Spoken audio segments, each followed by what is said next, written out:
Olivia Saez. We're going to make a watermelon, tomato, and ricotta salad. Probably the easiest salad you could ever make. In fact, all you'll need to do is assemble.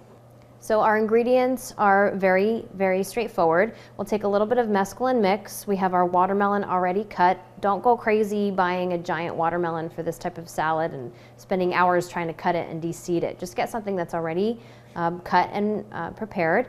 Some fresh tomatoes and some ricotta cheese. And in my ricotta cheese, I added some salt and pepper and a little bit of lemon. Ricotta tends to be bland, so we really want to add a little bit of flavor. We'll take our mesclun mix and put a little pillow for our watermelon, just like that on our plate.